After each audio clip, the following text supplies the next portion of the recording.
Aê, boa tarde! Boa tarde! Começar a live do Terebi pra comentar dessa vez 3 animes, porque não teve esta semana o Tio do Outro Mundo, infelizmente. O Leonardo R já deu boa tarde da tarde, valeu Gil. Leonardo R já deu o boa tarde da tarde, então, muito obrigado. Ó, o Lucas também já deu... Eita, susto da porra. Peço perdão. Pra levantar a live, cara. Pra chegar chegando. Boa tarde! Enfim, como vocês viram no título desta live, não tem o nosso Tio do Outro Mundo, porque teve o bagulho lá no Japão, né? Teve o estúdio deu uma pausa de 2 semanas por conta de surto de Covid. Eu achei que a Netflix já tinha dado a pausa. Pelo jeito, não. Então, esta semana, no caso da semana passada, não teve episódio. Eu acho que vai ter episódio amanhã. Então, a próxima live já volta a ter o Tio de Outro Mundo. Claro que já tem episódios por aí. Mas eu não estou nessa de episódios por aí. Inclusive, falar em episódios por aí, falar em Netflix, rolou uma... Amanhã tem, o Guilherme Sene. Obrigado. Rolou uma notícia aí de que a Netflix conseguiu uma parceria, não sei o que, com a Nippon TV, eu acho. E tem vários animes que podem entrar na programação, né, na grade, no catálogo, aliás, da Netflix, incluindo Nana, que é um anime que eu estava vendo via YouTube, porque não tem outra maneira de ver oficialmente. Se tiver Nana na Netflix, aí vai ser esquema, hein? Eu queria fazer... Eu tô no meio do anime. Eu queria fazer um Kitsune da Semana Nana. Kitsune da Semana Nana. Pra falar de um ótimo anime. Eu precisava ler o mangá, na verdade. Mas nenhum dos dois tem fim, no fim das contas. Então, tanto faz. Nana é muito top. Nana é muito top. What's up? Tomando meu café no copo de plástico. E aí, senhores, tudo bem? Tá frio onde vocês estão?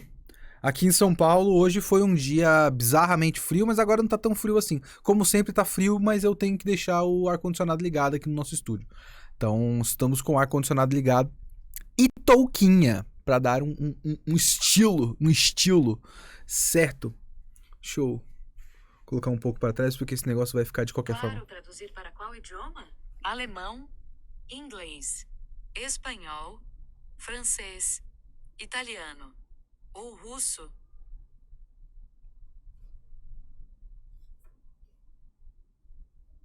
Eu não sei usar a Siri direito. Eu esqueci qual é a frase que você tem que usar, sinceramente.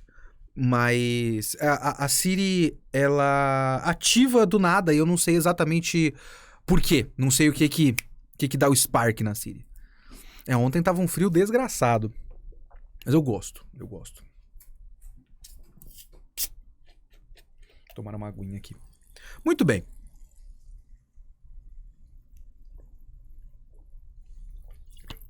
Vamos começar, senhores? Já tem uma galera aqui, certo? Eu vou começar falando do... Eu não sei até quando eu vou aguentar fazer. Mas vamos falar do melhor anime do ano. Eu separei uma imagem que eu gostei tanto desse episódio, que é episódio 8 de Lúcifer e o Martelo, certo? Peraí. Opa, agora sim. Só até o final do ano, Kitsune. Só mais uns meses. Eu separei uma imagem que eu gostei muito do Lúcifer e o Martelo. Agora temos oficialmente o melhor gordo dos animes. Isso é real. Tem muito pouco gordo legal nos animes. O Hiroshimaki, agora que ele está em um anime, ele talvez seja, no mínimo, top 5 gordo dos animes. Que deve ter, tipo, 5 gordo que não é só piada. E o Hiroshimaki, ele ainda é muito de piada. Eu não tô conseguindo, eu vou deixar normal. O Hiroshimaki ainda é muito usado pra fazer piada de gordo. A primeira coisa que acontece... então, exatamente. Dito isso, ele também tem a piada de comer bastante. Ele aparece com uma piada do cara achando que ele era bonito, e aí, na verdade, ele é gordo, e depois ele come e depois vai comer de novo. Com a Samidari. Mas depois, ele é mais do que isso. E esse episódio foi um episódio que mostrou que ele é mais do que isso. Então, ótimo. Ótimo. É gordofobia, mas melhor. É exatamente. Anime. Anime é um jogo de concessões. Não tem jeito. Consegui chegar no começo da stream uma vez na vida. Yay! Muito obrigado. Anime é um jogo de concessões. A gente faz essas concessões com ecchi, fanservice e essas coisas o tempo todo. Porque é o tempo todo nos animes, sabe? É aquela velha coisa que eu tenho que fazer, por exemplo, com Mag, outro mangá que eu preciso terminar de ler. Eu gosto muito de Mag, até onde eu li. E no começo tem aquelas piadas do Aladdin metendo a cara em peito de mulher. E aí você tem que mandar uns... mas é pouco e é só no começo. E aí você segue o jogo. Porque... O que você vai fazer? É difícil, é uma bosta. Sabe? Soul Eater, por exemplo, tem muito fanservice bosta no começo do mangá e depois ele deixa pra lá. Sabe? É curioso. Quando você vê um anime super ecchi e pensa, pelo menos não tem pedofilia. Exatamente isso. É exatamente isso. Pelo menos não tem criança seminua. Vai. O Overlord dessa semana, por exemplo, tem piada com isso. Piadas bizarras. Completamente fora de lugar e desnecessária. O Casa do Carvalho, oi! Esse último filme do Dragon Ball tem uma cena completamente inútil e descartável da bunda da Bulma enchendo a tela. Então, exatamente. São o tipo de coisa que é uma bosta, mas você precisa, tipo, medir e falar, é só uma cena, não é o mais importante da história, sabe? E aí, sei lá, atacar alvos piores, sabe? Caramba! Meu Deus! Pera aí, eu preciso mostrar uma coisa pra vocês. Antes de mais nada, eu não posso... Deixa eu deixar aqui no Geek Here.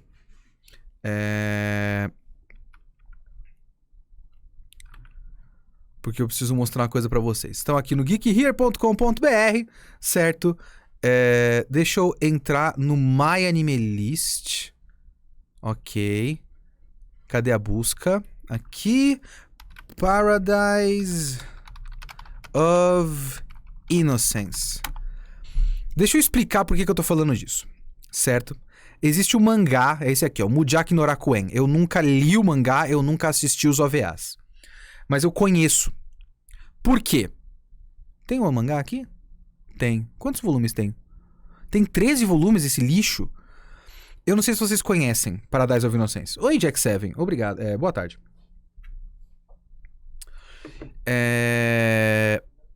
Nossa, tem 42 pessoas que gostam desse negócio. Qual é que é a parada de Paradise of Innocence? Não sei se vocês já ouviram falar de Paradise of Innocence, certo? Ele é um mangá e tem esse OVA de 3 episódios. Parece criminoso pela capa, exatamente. Qual é que é a história? O Shota Handa é um cara de 25 anos que não tem emprego e tudo mais. Ele acha que a vida dele é uma bosta e ele vai no encontro da turma da escola e todo mundo começa a tirar sarro dele, as meninas começam a tirar sarro dele, as mulheres, adultas, né? Porque ele é um fracassado. E aí, do nada, o Shota se acidenta numa piscina e ele acaba caindo num fenômeno sobrenatural e a mente dele vai pro corpo dele de 10 anos de idade. Então é ele adulto no corpo dele criança, certo? How is Shota going to deal with their cuteness and closeness now that he's a grown man in a boy's body? Como ele vai lidar com essas meninas tão bonitinhas, tão perto dele e tudo mais? Aliás, 10 anos antes, né? Então, tipo, ele tem os seus 14, um negócio assim. O que acontece? O cara é um pedófilo. E ele cai no corpo dele de criança. E eu acho que a história é ele meio que se vingando sexualmente das meninas da escola que, quando adultas, vão tirar sarro dele. Ok?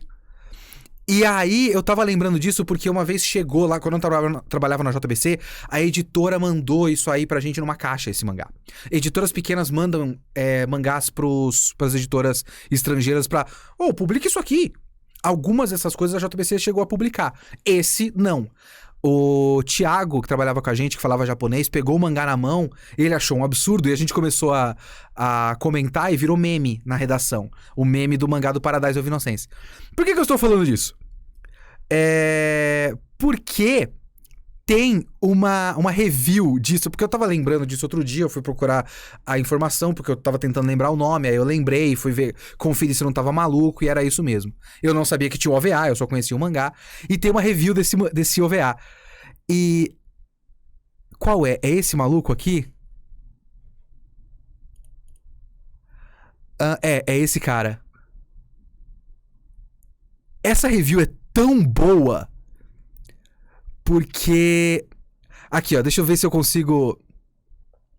isso é um plano elaborado pra fazer com que as meninas tirassem a roupa. E depois ele faz todo um bagulho lá e ele se permite ser capturado pelas meninas porque ele previu corretamente que elas o puniriam sentando peladas na cara dele. Nabokov, o autor do Lolita, né, uma vez disse que o Humbert, eu acho que é o protagonista do Lolita, era um pseudo-intelectual tentando... eu não sei se o Humbert, acho que era um outro autor. Era um pseudo-intelectual tentando seduzir os americanos com a sua cultura europeia. Mas esse cara aqui, o protagonista do Paradise of Innocence, esse cara é de verdade. Ele é uma espécie de Lex Luthor dos pedófilos, jogando um jogo de xadrez em 5 dimensões. Quando eu li a frase, ele é o Lex Luthor dos pedófilos, jogando um xadrez em 5 dimensões, falei, eu nunca vou escrever nada tão legal na minha vida. Então eu precisava chegar nesse ponto só pra mostrar pra vocês o Lex Luthor da pedofilia. E... enfim... a gente fica indignado com certas coisas, mas temos alvos maiores. Ao mesmo tempo que ninguém liga pra esse negócio, né? Então não tem muito por que você atacar. Mas temos alvos maiores.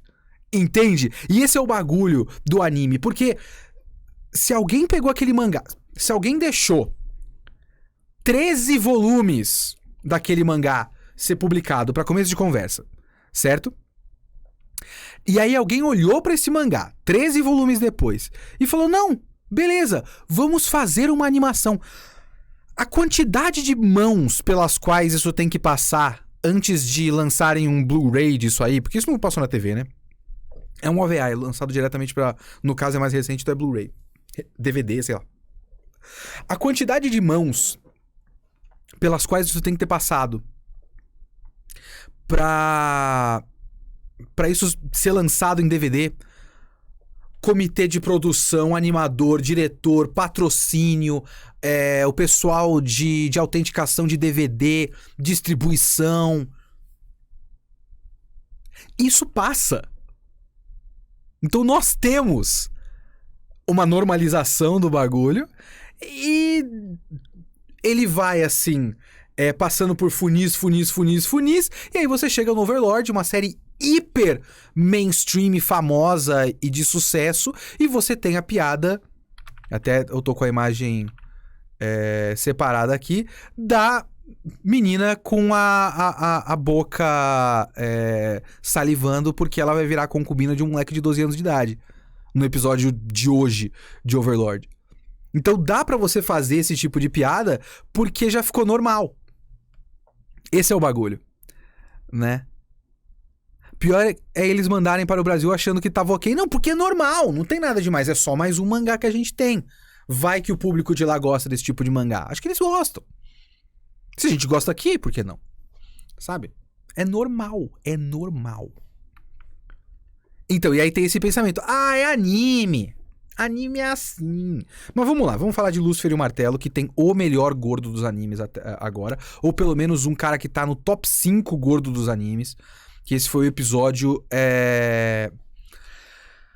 Um episódio que não foi bom, apesar de ter muitas coisas boas, né?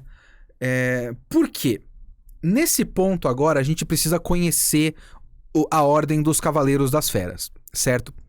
E é quando a história começa a ficar mais legal. Só que eu acho que, como tudo nesse anime é meio truqueiro e tudo é meio feito à moda caralha, eles não souberam muito bem medir como fazer isso ficar com certa coesão, sabe? Ficar com... Talvez se eles estruturassem esse episódio de maneira a dar um peso pra cada uma dessas histórias, mas ele ficou só meio que jogado. É um episódio com 3 histórias.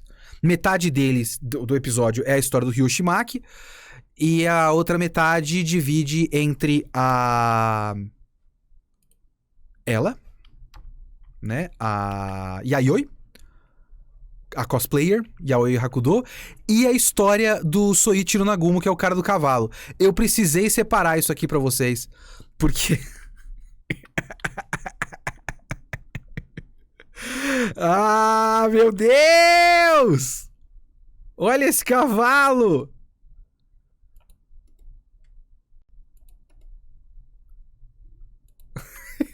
Olha a cara desse cavalo! Ai, ai, ai! Então é a história do Nagumo conhecendo esse belíssimo... Benedict Cumberbatch!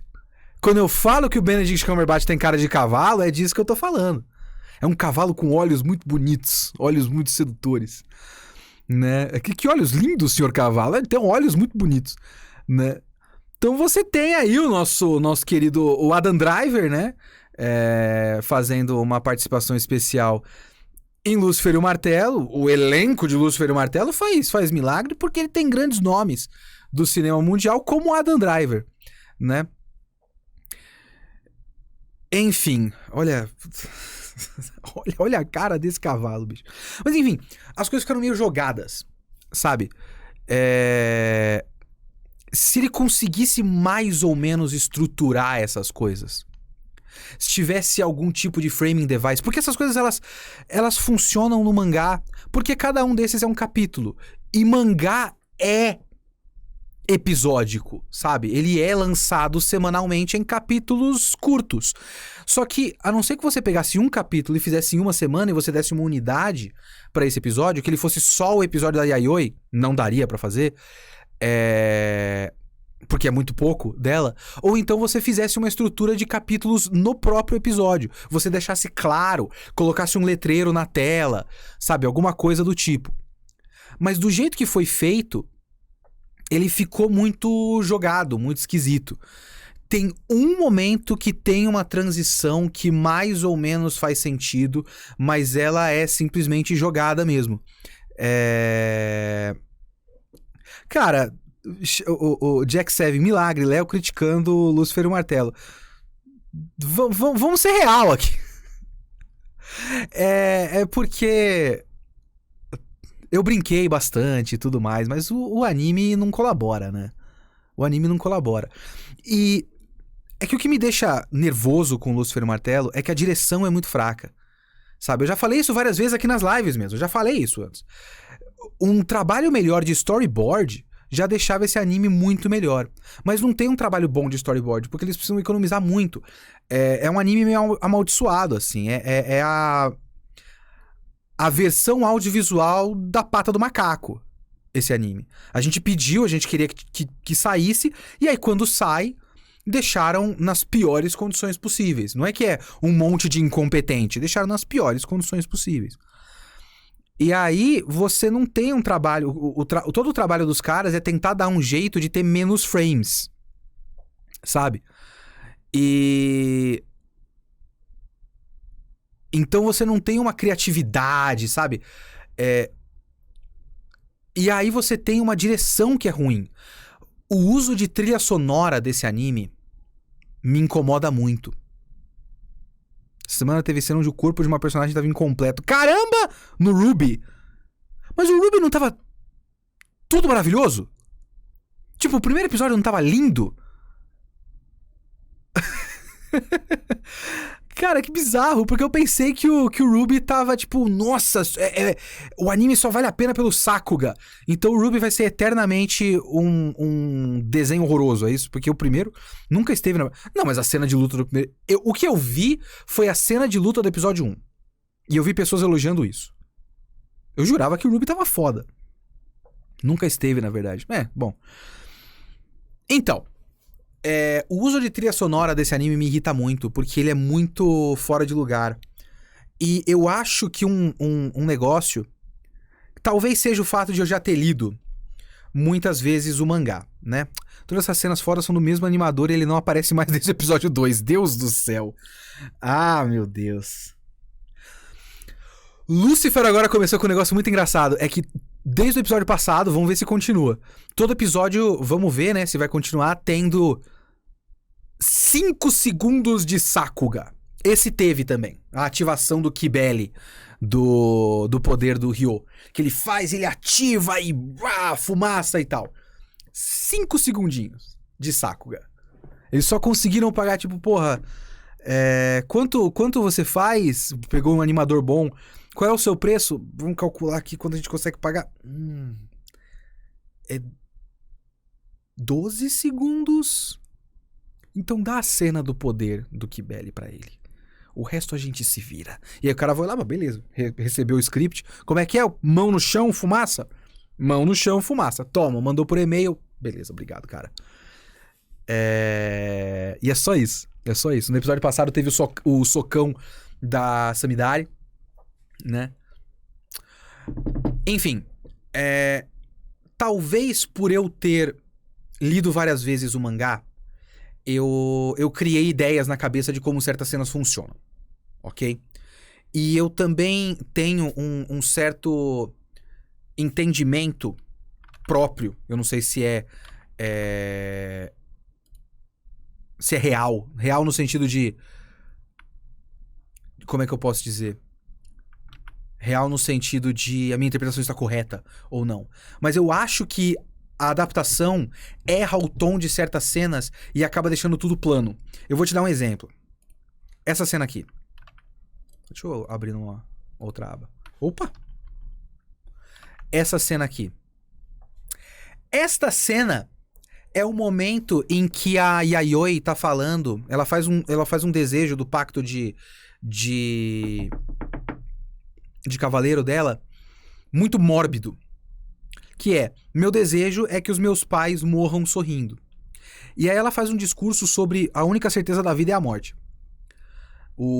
A gente sabe que vai... Só isso que a gente sabe, a gente vai morrer. Então eu vou fazer um desejo que quando meus pais morram, esteja tudo bem. E ela aceita na hora a batalha de vida ou morte e fala, não, eu vou fazer, tipo, eu vou poder defender o mundo, legal. Se eu for morrer amanhã, paciência, eu ia morrer de qualquer forma.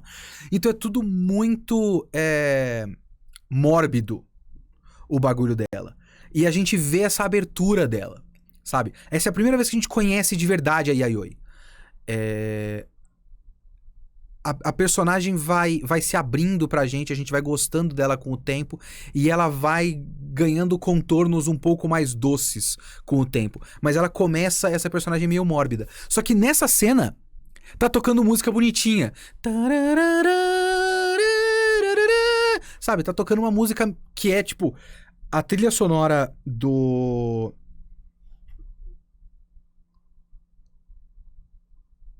Peraí, que eu tô vendo uma mensagem muito interessante aqui. Peraí.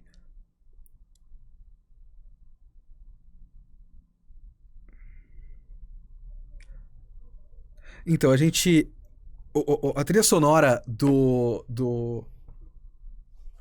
Lúcifer e Martelo tem, tipo... 4 músicas, sabe? E... Desculpa, gente. Tem 4 músicas. E aí, a música de tensão talvez não encaixasse nessa, então eles não fizeram uma música boa que encaixaria nesse momento, onde a gente tem que ver uma personagem falando com uma cara normal, um bagulho muito bizarro. Então eles colocaram tipo uma música meio heróica. E eu realmente não acho que casa com o discurso. Sabe? Então, o uso de trilha sonora do Lúcifer e o Martelo é muito limitado. É uma produção com muitas limitações. Muitas limitações. Sabe? E as limitações começam a não só deixar cenas feias. Porque uma coisa é você ter uma cena feia. Tinha que ser uma cena de luta legal e não ficou legal. Outra coisa é você não passar o sentido correto da história. A trilha sonora dessa cena não passou o sentido correto da história. Sabe? Então, às vezes acontece esse tipo de coisa. Porque tem todo um trecho... Por exemplo, eu tava tirando sarro do cavalo. Cadê o cavalo? Bonito. Olha só esse... Tô apaixonado por esse cavalo. É o Dance Dark. É um nome muito bonito também. Vamos deixar o nosso cavalo aqui. O cavalo com a cara feia é só um cavalo com a cara feia. Sabe? Não é o fim do mundo. É um cavalo com a cara feia. Tá certo que o Lúcifer e o Martelo, ele tem umas cara feia que seria um frame que você tem que pausar no momento exato de outros animes. Só que isso aqui é uma imagem estática que fica 30 segundos na tela. Tem isso. Mas é normal, sabe? Normal ter um desenho feio. O negócio, tipo, todo o trecho do Soichiro Nagumo não é o grande... O problema é esse olho, muito estranho. Sabe que esse olho é uma piada, né? Assim que o cavalo aparece, aí que tá. Assim que o cavalo aparece, os personagens olham pro cavalo e falam, caramba, ele tem olhos muito bonitos. É uma fala. Ele tem que ter olhos bonitos. Sabe? Quando eles fazem essa fala, o olho não está bem desenhado. E essas são as horas que precisava de um bom storyboarder. Essas são as horas que você precisava de alguém pra ver que quando o cavalo aparece, você tem que fazer um close e um olho com brilho e, sei lá, um zoom no rosto dele e depois um zoom entrando nos outros personagens e criar um momento. Só que ele só chega... E aí tem um plano aberto e eles olham... Que olhos bonitos. Então não tem... Sabe? Não tem um timing, não tem um storyboard. Falta tanta coisa em Lúcifer e o Martelo. Porque Lúcifer e o Martelo não precisava ser um anime super bem animado. Não precisava. O Lúcifer, na verdade... Eu ia falar uma bobagem agora.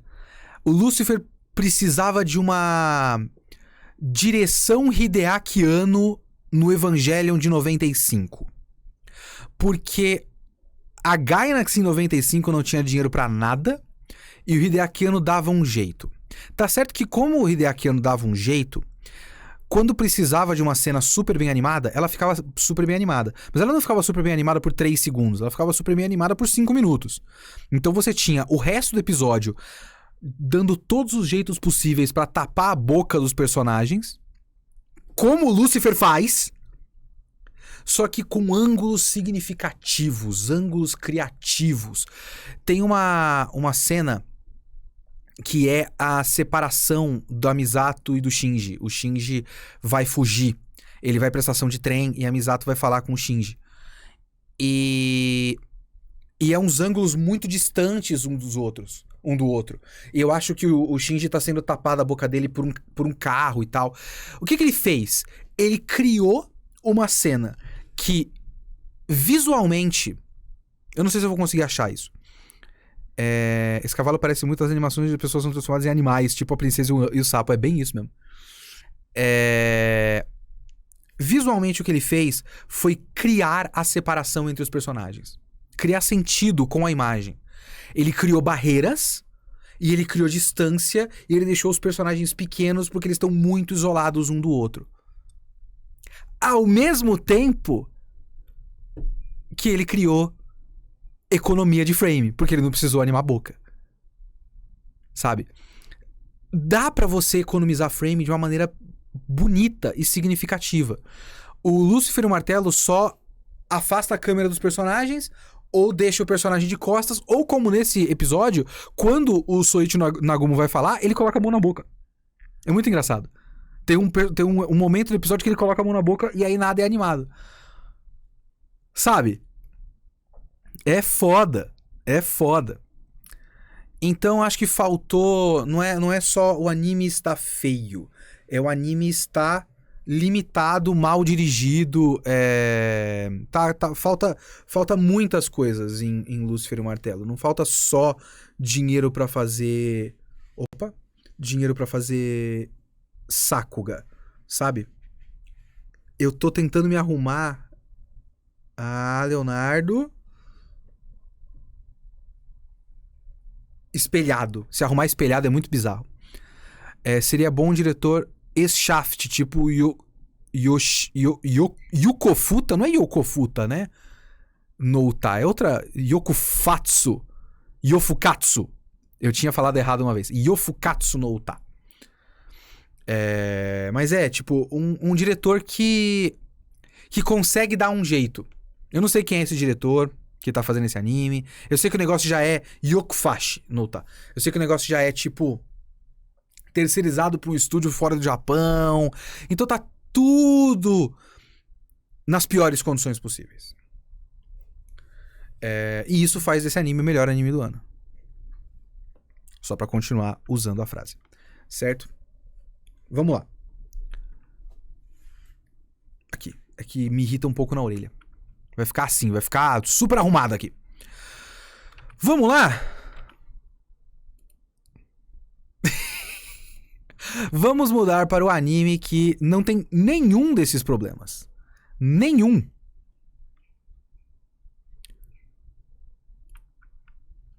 Que é Lycoris Recoil. Que não só não tem nenhum desses problemas, como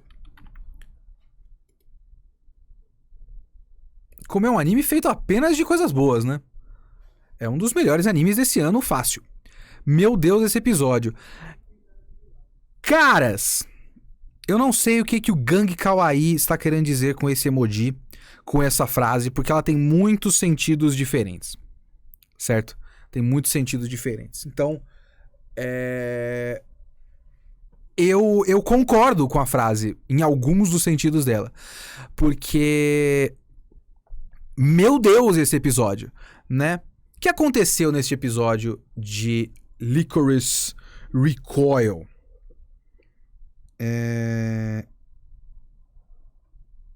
O que aconteceu? Olá, vassalo, boa tarde. Episódio lindo.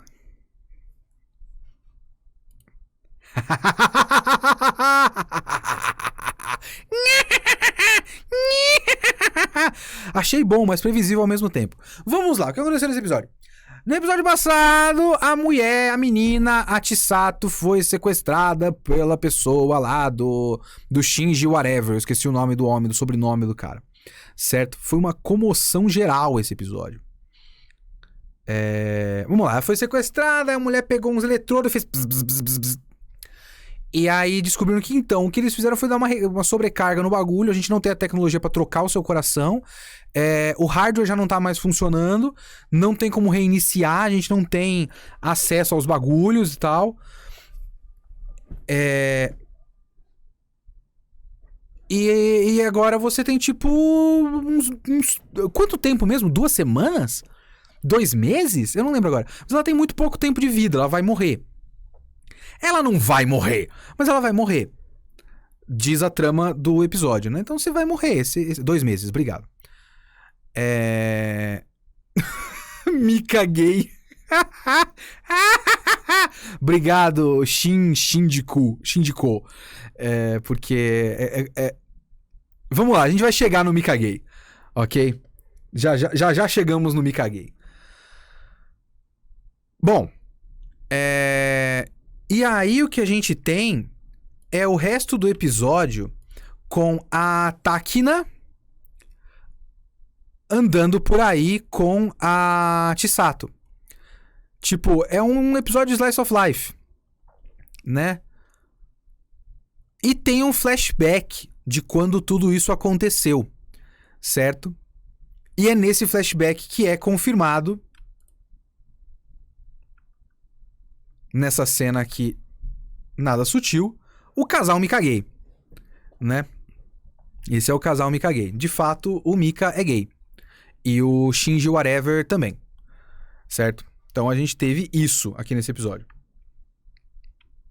E elas tiveram um date, exatamente. Então foi um episódio extremamente gay, o que é legal. O Mika gay e a Chisato e Takina casalzinho. Saíram num date e tiveram um momento muito bonito com a neve, né? Eu achei esse episódio encheção de linguiça. Eu achei ele 100% encheção de linguiça. Eu fiquei esperando que o flashback me trouxesse alguma coisa. Além do Mika gay. Desculpa, agora eu vou ter que sempre falar Mika gay. Não tem jeito. É inevitável Mika gay. Porque é a única coisa que realmente me traz de novo esse flashback é a confirmação de que os caras eram gays. Ou confirmação, né? Talvez se você perguntar pros produtores, não, assim, não é bem assim. Eles, eu acho que fica aberto para interpretação. Eu tenho quase certeza que produtores japoneses tentariam dizer que foi deixado no ar, mas a gente não disse nada. Eles não saem da superfície das coisas. Então, assim, eles estavam os dois de roupão no mesmo quarto de hotel, sabe? Então, eles eram um casal naquele tempo e parte da tristeza do Mika é que ele não tá mais com o cara e esses eventos fizeram com que eles tivessem que se separar. Tirando isso, eu fiquei, tipo... Porque, vamos lá, o que a gente tem de trama dessa história até agora? Você tem esse cara que tem a máquina Alan, que é esse coração artificial, e... ele encontrou essa menina que tem uma super habilidade pra assassina, mas ela tem uma doença terminal no coração e ele pode dar o propósito pra ela. E aí ele manda fazer a operação, né? E aí faz a operação e ela sobrevive. E eles se conhecem quando ela é criança e é isso. A gente já tinha todas essas informações, né? Ou eu tô maluco? Porque se você vai fazer o flashback, você tem que fazer esse flashback pra trazer alguma coisa pra história. Que seja um entendimento melhor de personagem em nível psicológico, ressignificar ideias ou dar novas informações. Não teve nada que a gente já não soubesse ou que já não estivesse implícito. Até o Mika gay já estava implícito. Sabe? Já estava lá. E aí agora só foi um pouquinho mais explicitado. Então, o fato de que ela... sei lá, se tivesse alguma coisa no diálogo, a não ser que eu não tenha pego, não sei, talvez eu não peguei os detalhes, mas se tivesse alguma coisa no diálogo que tivesse deixado um pouco mais claro o que é o tal do propósito, ou então que o cara fez isso e na verdade não tem nada a ver com propósito, ele fez de sacanagem, mas o flashback não trouxe nada de novo e não contradisse nada do que a gente já não soubesse. Então o flashback não trouxe nada. O resto do episódio foi fanservice. Foi o date das duas. E foi muito bonitinho. É muito bonitinho. Também não acho que super desenvolveu mais a relação delas. Porque a gente... sei lá, a única coisa que é ligeiramente interessante nesse momento é que a Takina queria voltar pra agência. A Chisato consegue fazer com que ela volte pra agência, ela recebe a notícia, era tudo o que ela queria, e ela não consegue ter essa alegria porque não é um, tipo... Eu até pensei que ia ter um conflito, sabe? A menina fez nevar pro date. Eu até achei que ia ter um conflito do tipo... eu queria voltar pro meu próprio mérito, eu não queria que você tivesse manipulado as coisas e tal. Quando ela descobrisse que, na verdade, foi a Chisato que manipulou as coisas. Porque tem uma última missão, né? Que a Chisato tem que fazer antes de morrer. E ela obrigou a agência a colocar a Takina de volta como condição pra ela participar dessa missão. De repente, esse episódio podia ter o começo dessa missão, sabe? Podia ser o date pra depois chegar na missão e ter uma briga, um conflito.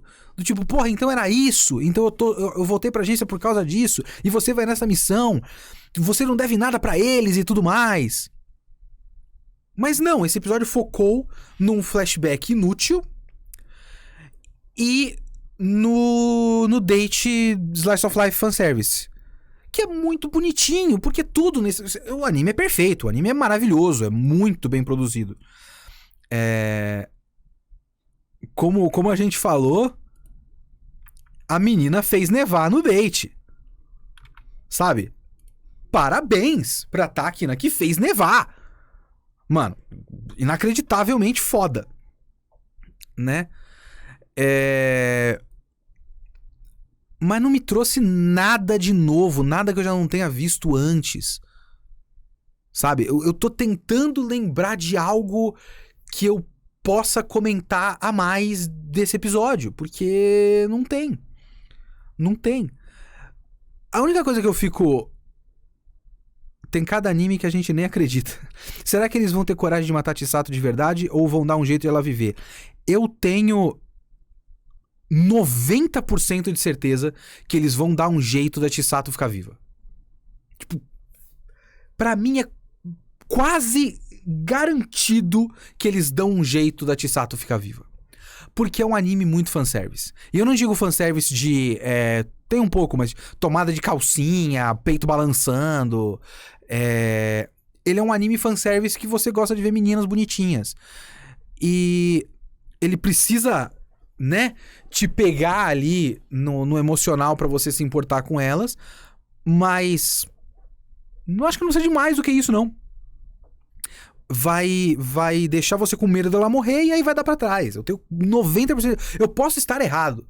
Se esse anime matar a Chisato, eu vou respeitar muito mais ele, sabe? O que eu fico curioso, e eu não sei até que ponto a história vai abordar isso, eu gostaria que abordasse, é o fato de que tem o negócio do propósito, certo? O propósito da Chisato já foi discutido um pouquinho, mas muito de levinho. O propósito da Chisato é ser uma assassina, né? E aí eu fico só pensando nesse personagem do tal do Shinji não sei o que lá, o cara da corujinha. Porque ele fez isso por um pianista, né? Tem o cara no jornal que aparece. Ele fez isso por um pianista. Se ele fizesse isso por pessoas desse tipo e de repente se aproveitaram da máquina dele pra colocar numa assassina, qualquer coisa do tipo. Mas até o momento, o propósito dela ser uma assassina não chega a ser tão desafiado pela trama como poderia ou deveria ser, sabe?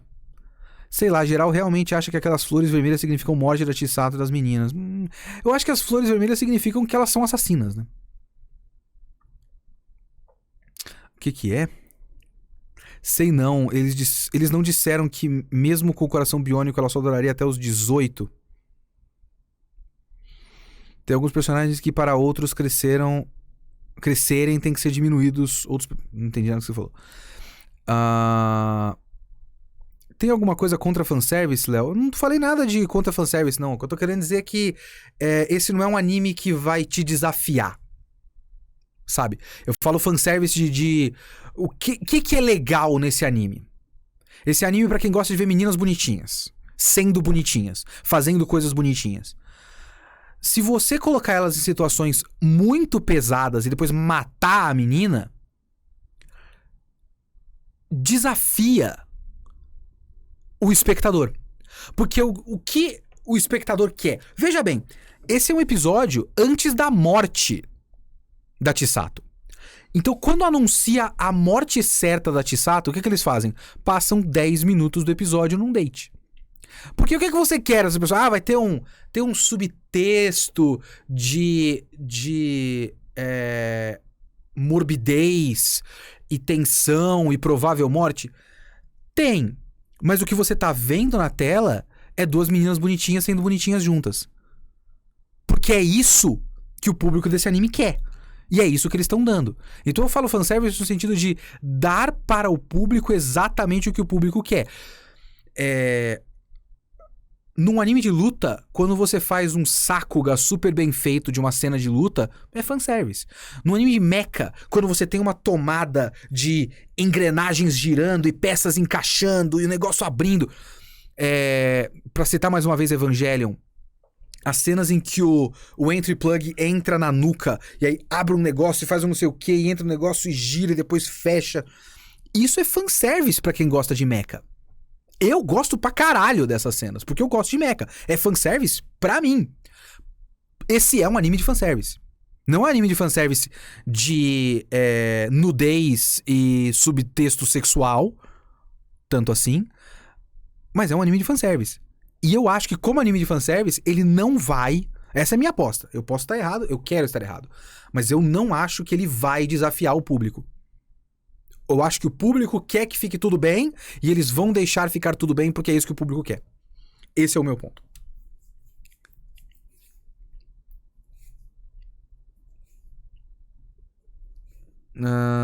Com o sucesso dele vai vir muito mais enredo assim. Não que já não tivesse, né? Aí que tá. Uma outra coisa que eu fico pensando, eu não sei se é isso que você quis dizer, mas você me fez pensar nisso.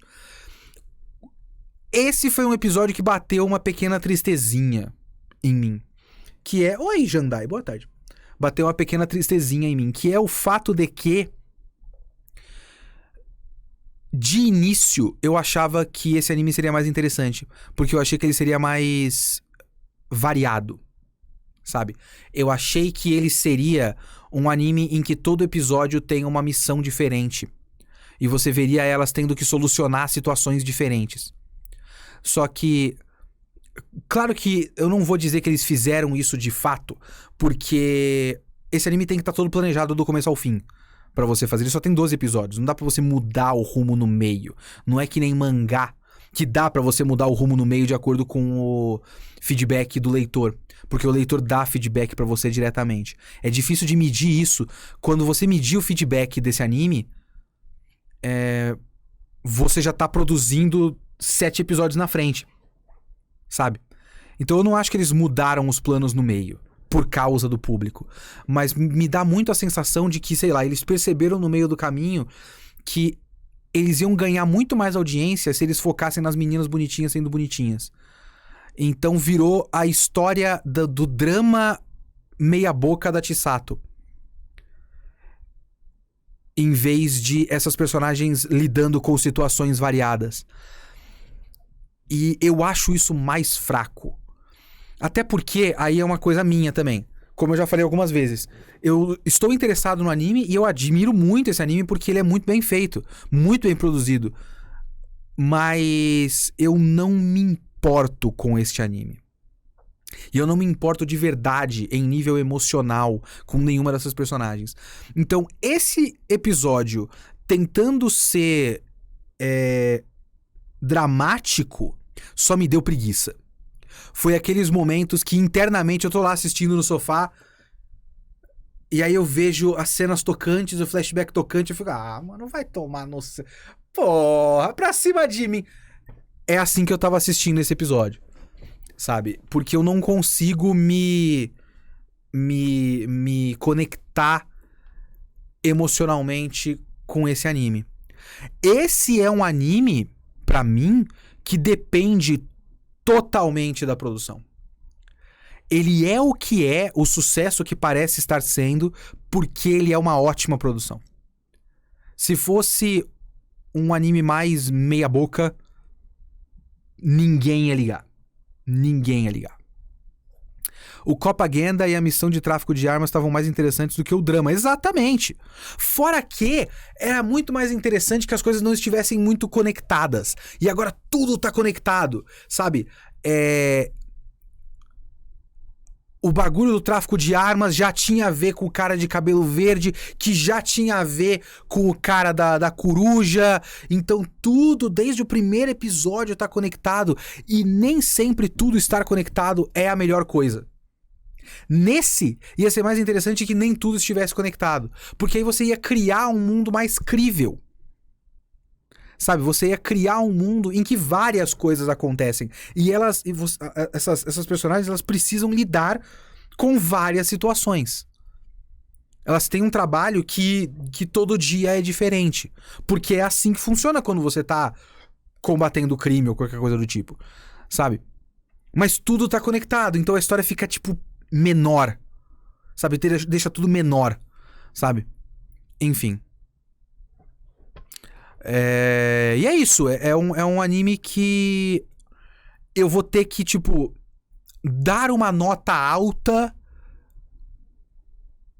só que é o tipo de nota que prova que pra mim notas não importam, sabe? Porque é uma nota que, sei lá, é um anime nota 8 e tem vários animes nota 6 que eu acho mais interessantes do que ele.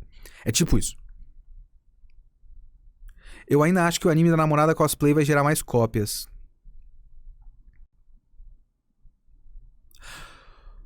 Tá.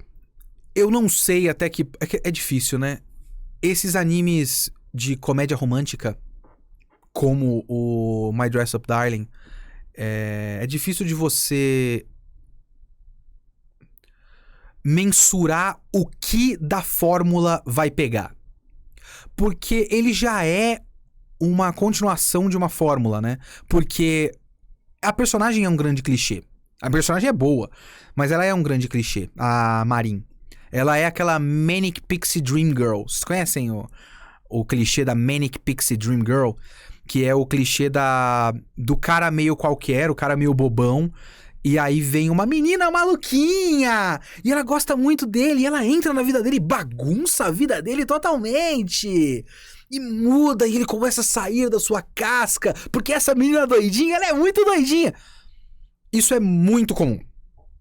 Muito. Tem um monte de Manic Pixie Dream Girl. 8 normal ou 8 do mal? 8 normal. 8 do My Anime List é tipo uma nota 7, 6,5, né? Porque o 5 é 0 no My Anime List. Mas então, essas Manic Pixie Dream Girl já tem de monte. O que dá pra você pegar de fórmula na superfície pode ser a fórmula do moleque fazendo casal com uma menina otaku. Talvez. Aí começa a surgir um monte de comédia romântica de um moleque normal e uma menina otaku.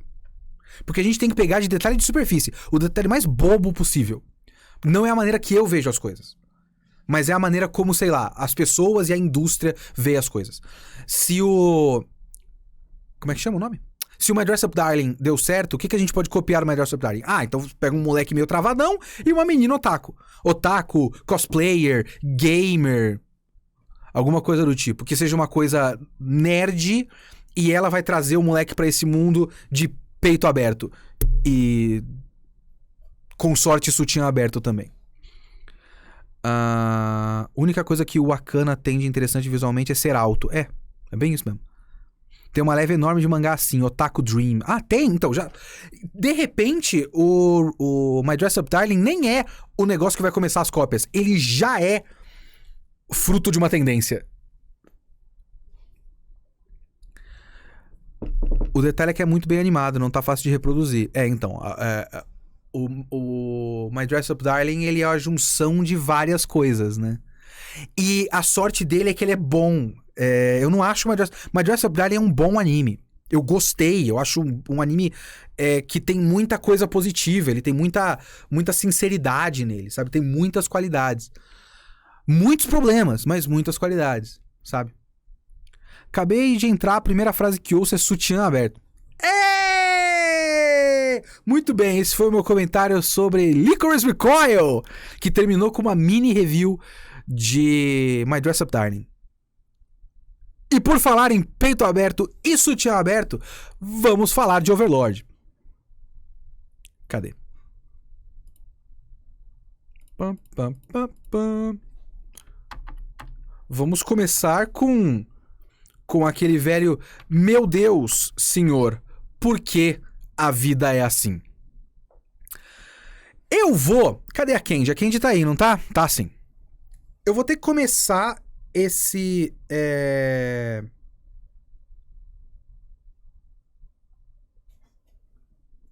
esta parte da live. Cara, que imagem é essa? Isso é Overlord. Isso é Overlord. Mas eu já vou chegar lá. Eu vou ler um e-mail. A Candy mandou um e-mail pra mim. Vamos lá. Ela mandou aqui dizendo, me dando uma forcinha com certas coisas do Overlord. E este e-mail... Thomas, minha net tá uma bosta, então tenho quase certeza que estou vendo atrasado. Overlord vai ser meu anime da semana quando tiver a nova temporada de Mob Psycho. Vai ser meu anime da semana? Como assim? Quando tiver a nova temporada de Mob Psycho. Juro que eu não saquei o que você quis dizer. Vamos lá, ó. A troca de teocracia por reino sacro. Falando do episódio passado, que teve aquele negócio da legenda colocar reino sacro em vez de teocracia. Parece ter sido um erro de tradução que ocorreu em inglês e português. E já foi trocado, as legendas foram corrigidas. Sobre as piadas no anime serem ruins, praticamente o mesmo acontece nas light novels. Eu até que gosto da maioria, mas sei que isso é mais por gosto. Se não viu graça assistindo, provavelmente também não veria lendo. O episódio tem uma cena pós-créditos. Eu vi a cena pós-créditos, mas ela foi a primeira cena desse episódio também. Que é o rei se oferecendo pra evitar a guerra, né? Não foi explicitado no anime, mas o rei não está bem das pernas. O desaparecimento do primeiro filho, que nós sabemos que foi morto, e a morte do Gazef Strogonoff, que era seu amigo íntimo e o deixaram muito abalado. Além do poder dos nobres ter crescido, o que consequentemente diminuiu dele. E por isso, segundo o príncipe, o gordinho loiro, ele quer fazer ele renunciar de uma vez para que ele possa cuidar do reino. Então oferecer sua cabeça, por mais abrupto que seja, não seria uma perda tão grande para o reino como o país. Você disse que não entendeu qual era o plano original que Nazarick tinha pra fuder com o reino. Basicamente, era fazer a 8 Dedos, que é a organização criminosa que eles tomaram na segunda temporada, a qual uma das líderes é aquela mulher Hyuna, que foi interrogada no último episódio. Todos os chefes da 8 Dedos foram capturados, eu nem lembro disso aí direito, e torturados por um longo período para serem domados. Por isso a Hyuna estava com tanto medo de Ainz e tão feliz quando absolvida. E aí eles iam encarecer a distribuição de alimentos, roubar e enviar os grãos para o reino feiticeiro, enquanto Nazarick, além de produzir alimentos muito mais baratos por usar trabalho morto-vivo, mão de obra morta-viva, eles estão revendendo os grãos roubados. Assim eles criariam uma crise humanitária que deveria escalonar até uma guerra civil, na qual eles apareceriam como salvadores. Enquanto isso, a Albedo e abaixo dela a Hyuma eram responsáveis por usar um nobre burro, mas com muito patrocínio e capital, para formar uma facção que seria manipulada para impulsionar esses conflitos. Porém, como nós vimos, o nobre Philip foi burro demais e tentou agir por conta própria roubando o carregamento, o que bagunçou o plano todo, e graças ao Demiurgo ter entendido totalmente errado o Ainz, eles declararam guerra. Não era pra ter uma guerra declarada por eles. O Ainz não está dominando... Essa é uma parte mais interessante do e-mail pra mim.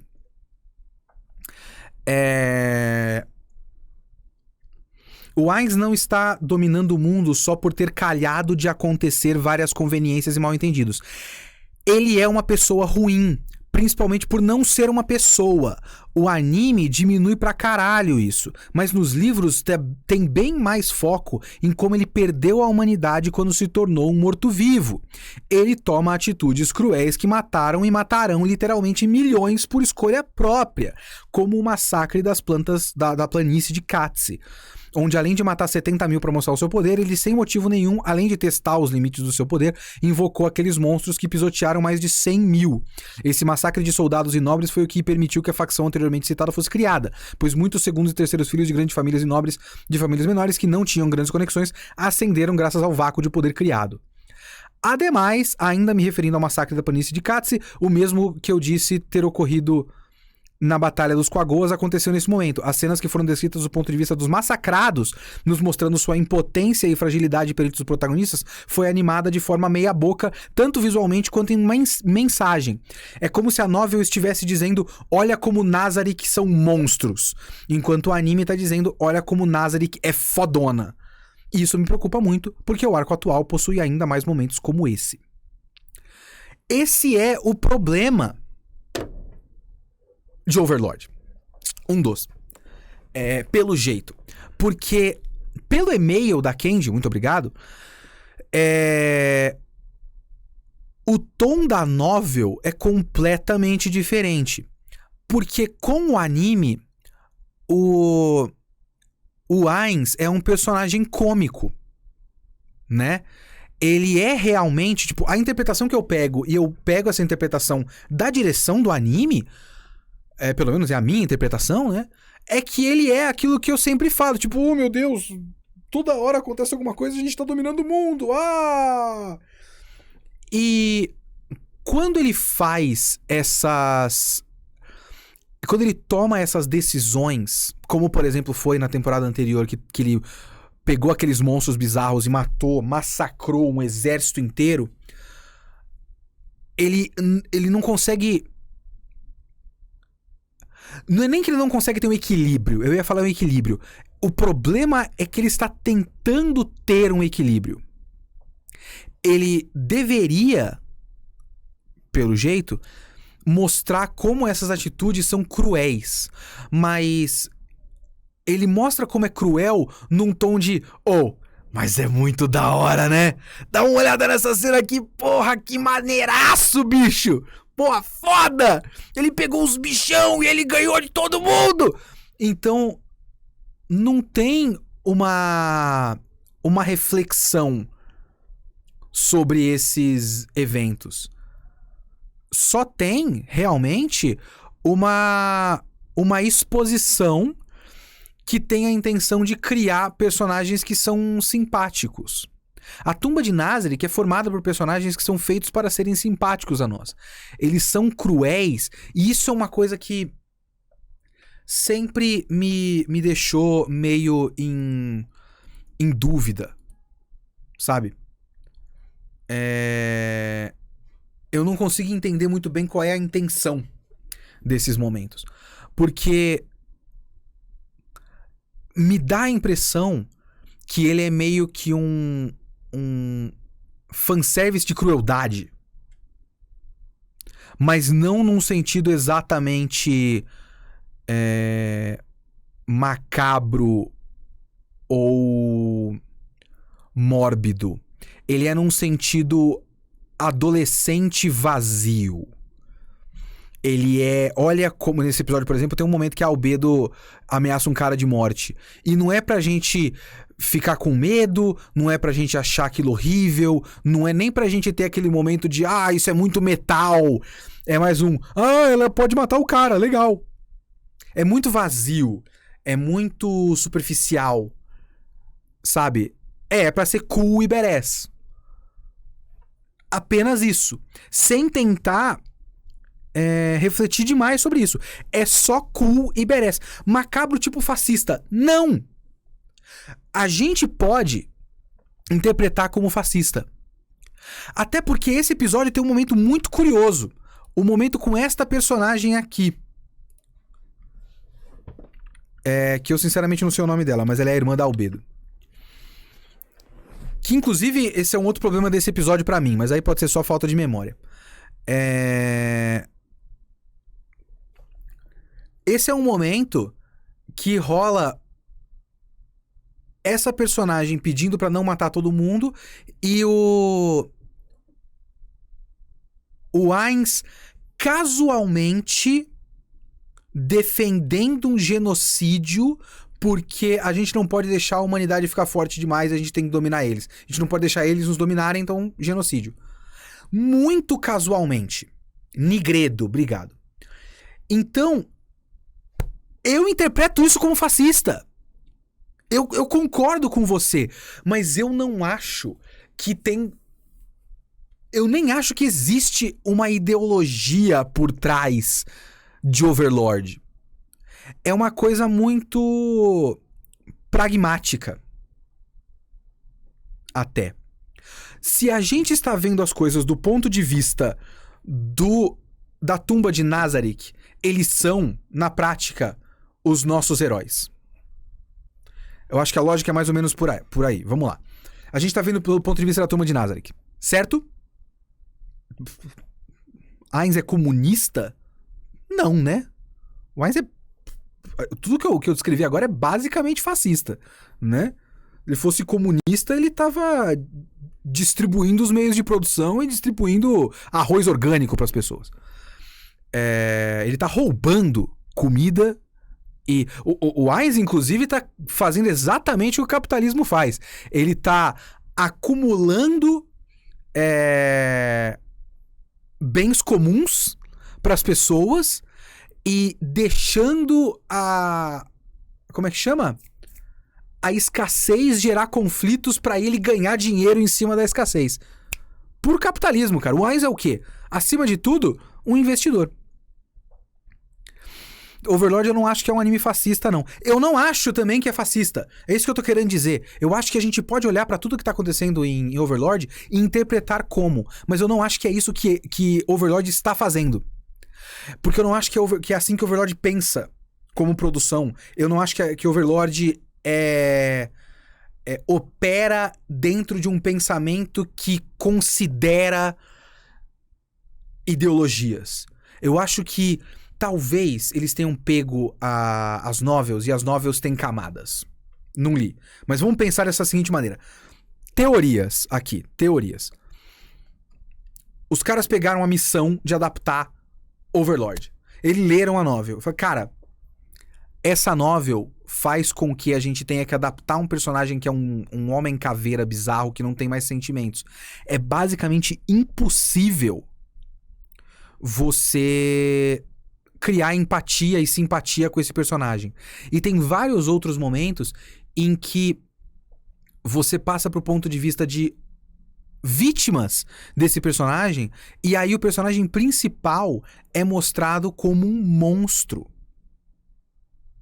Um monstro genocida bizarro. Eita porra.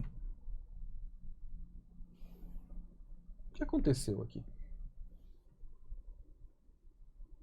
Bom, vai ficar sem agora. Eu tô inclinado a ler, mas eu vou acabar não lendo, que eu me conheço. Então, os caras devem ter pego isso e falado: a gente tem duas escolhas. Não há nada para mostrar aqui. A gente tem duas escolhas, certo?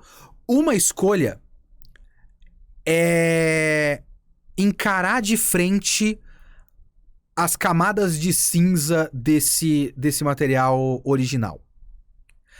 A outra escolha é a gente não encarar nada de frente e deixar tudo no mais superficial possível. E deixar esses personagens simpáticos. Então, eu acho que eles pegaram a segunda escolha e estão partindo do pressuposto de que, como nós estamos vendo tudo do ponto de vista da tumba de Nazarick, tudo que eles estão fazendo é pragmático e necessário. Então, não tem um julgamento de eles causarem uma guerra e matarem 100 mil soldados, um genocídio bizarro e unilateral. É um conflito e, do ponto de vista dos heróis, eles venceram.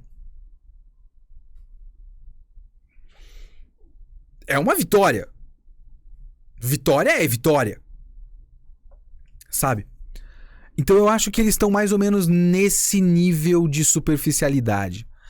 Esse episódio foi muito curioso, porque eu não sei se é uma questão de eu não ter memória. Se vocês têm memória, por favor, me elucidem. Certo? Nunca apareceram. Obrigado. Era essa a minha pergunta. Esse pessoal daqui e essa personagem são novos, não são? Essa Nigredo nunca tinha aparecido, eu acho. E essa galera nunca apareceu. Certo? Eu tenho Aí, mais uma vez, com aquela sensação de...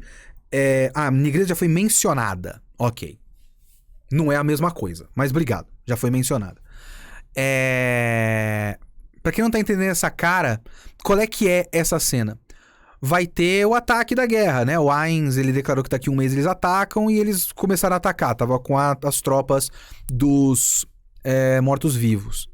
Ok? Ok. E aí a gente passou pro ponto de vista de quem tá sendo atacado. E eu acho que é aquele tipo de momento que a adaptação olha pro material original e fala, se a gente fizer completamente diferente vai ficar foda, porque a gente vai simplesmente cortar material original. Então vamos adaptar esses personagens. Porque provavelmente o que a gente tá vendo agora nas novels, e aí vocês me corrijam, pessoas das novels, se eu tiver errado, esse pessoal que tá aparecendo agora deve ser de capítulos que são mostrados do ponto de vista deles, onde eles são atacados e são vítimas, e mostram o tamanho do poderio e crueldade de Nazarick. Não é isso? Deve ser isso. E nas novels faz bastante sentido você contextualizar esses personagens e deixar a gente simpáticos a eles. Mas... E aí você tem uma cena em que tem o líder de uma região ali, de um exército, sei lá, e ele trouxe um quarteto de aventureiros que tem essa clériga, ou seja lá o que for que ela for aí, essa sacerdotisa, uma paladina e 2 magos. E eles são esse quarteto e a gente tem que, tipo, gostar deles. Porque agora eles são o foco da história, sabe? Então a gente tem que, tipo, conhecer os caras. Opa. E aí é muito esquisito a gente conhecer os caras agora. Assim, do nada, nesse momento super apressado. Sabe? E dá muita sensação de que eles só vão morrer. Apesar que no fim das contas eles acabam não morrendo. Mas eles têm muito cara de personagem descartável. Que vai ser descartado em breve. Tá certo que Overlord costuma continuar mostrando os personagens desde sempre pra montar um grande elenco e um mundo amplo e tudo mais. Mas é uns personagens que estão gritando falta de importância. E aí o momento que você, tipo, vai simpatizar com eles é muito esquisito. Ainda mais que a maneira de simpatizar com eles é com essa personagem sendo castigada, sendo concubina do filho do líder do vilarejo. O filho dele tem 12 anos e ela fica com a boca salivando porque ela vai ser concubina de um moleque de 12 anos, porque ela é pedófila. E a piada é que ela é pedófila. E essa é a piada. Vocês entendem? Então, E essa é a maneira de simpatizar com os personagens. Esse tipo, olha que personagens legais e divertidos pra você ver a partir de agora do ponto de vista deles e torcer por eles. Tem a pedófila no meio. Não é legal e engraçado? É isso. É muito estranho. Não vi nada de errado, tirando tudo, né? Agora, aí depois, um pouco antes disso, na verdade, você tem isto aqui, que é a Nigredo, a irmã da Albedo, e aquela outra personagem que fala como um cachorro e é um cachorro, e tem au-au no final de todas as frases, pedindo pra não matar todo mundo. E é uma cena que é o tipo de cena que eu não consigo entender muito bem vamos chamar de moral. Vamos chamar de moral? Eu não sei interpretar a moral da personagem. Vou desligar a TV aqui. LG, Ideas for Life. Certo? Eu não entendo muito bem a moral de uma cena como essa. Porque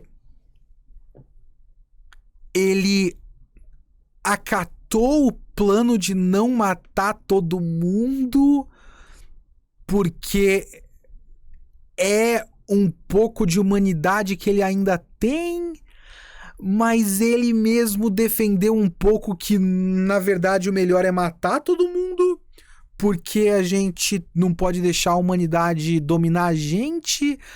Então ele... Se esse anime não tivesse feito a aparente, de acordo com o e-mail da Candy, por exemplo, a aparente escolha de dar uma certa humanizada no Ainz, faria mais sentido um personagem pesando um genocídio total ou parcial de maneira pragmática. Mas a gente tem certa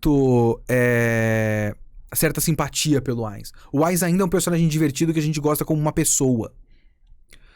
Então, fica estranho quando você gosta do Ainz e ele defende casualmente. Não, na verdade a gente tem que matar todas as pessoas mesmo.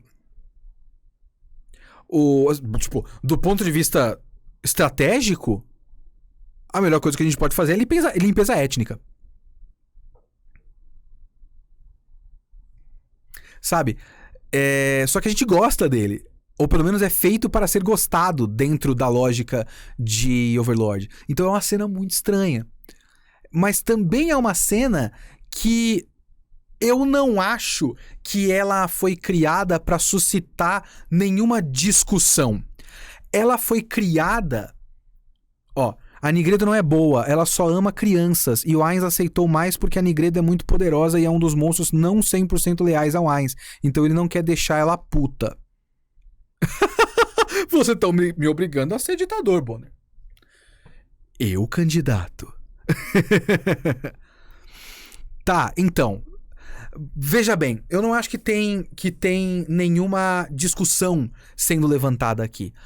É uma coisa criada apenas pra criar um certo conflito cômico mais pra frente. E tipo, na verdade o meu plano era tal coisa, e aí eles vão dar uma desconfiada, mas aí vai ter na verdade era um plano genial do Sr. Ainz. Ainz-sama é um gênio. Eu acho que é isso que tá sendo criado. É um conflito cômico mais pra frente. E só é o que eu acho. Pelo menos. Só que, pra mim, o mais bizarro desse episódio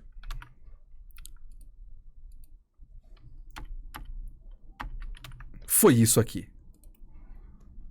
O Mecha.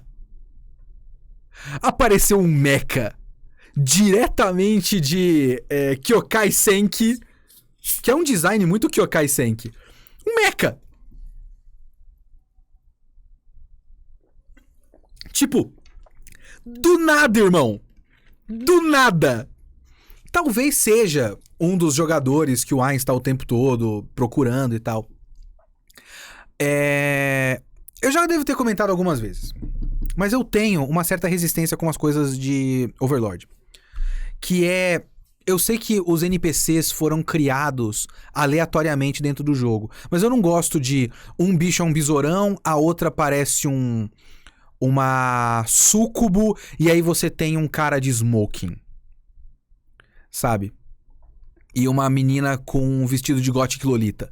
Então eu não gosto do contraste bizarro de estéticas dentro de Overlord. Mas pelo menos não tinha metralhadora até agora, né?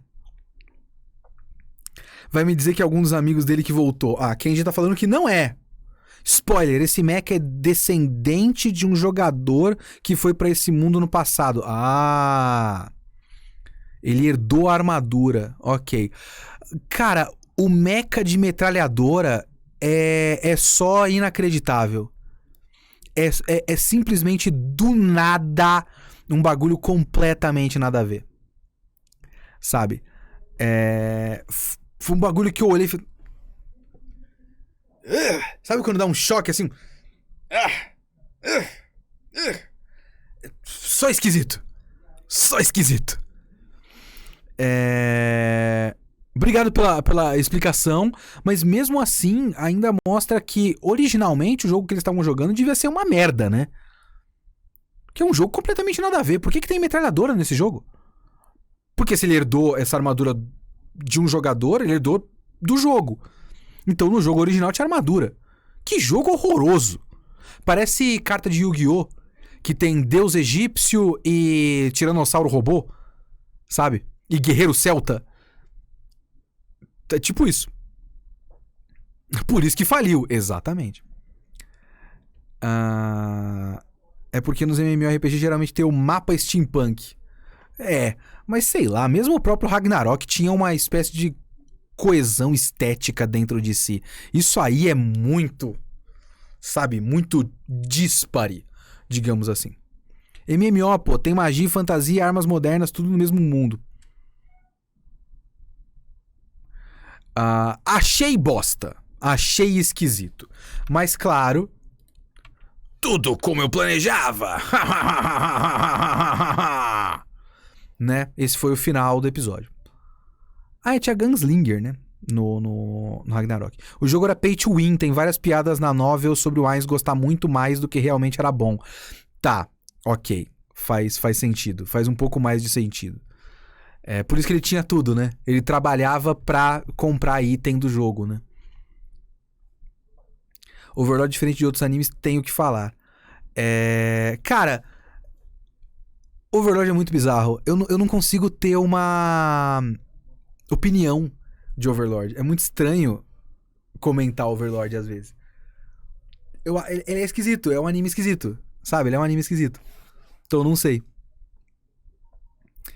Ainz era um puta jogador casher, comprava tudo do jogo. O WoW vai de cidades tribais até viagem no espaço na mesma expansão. Enfim, não teve Isekai do tio, como eu falei pra vocês no começo da live, mas acho que amanhã sai um episódio. Então semana que vem voltamos à programação normal, ok? E muito obrigado pelo e-mail da Candy, porque é interessante contrastar certas coisas e ver o que o anime tá fazendo e por que certas coisas funcionam como funcionam. E o anime fica um pouco pior quando eu começo a pensar dessa maneira, sabe? Mas é isso. Senhores, hoje tem mais live, tem live sobre Tokusatsu no Direto da Pedreira com o Haterman. E nós vamos ficando por aqui. Muito obrigado, abraço para vocês e até depois. Falou!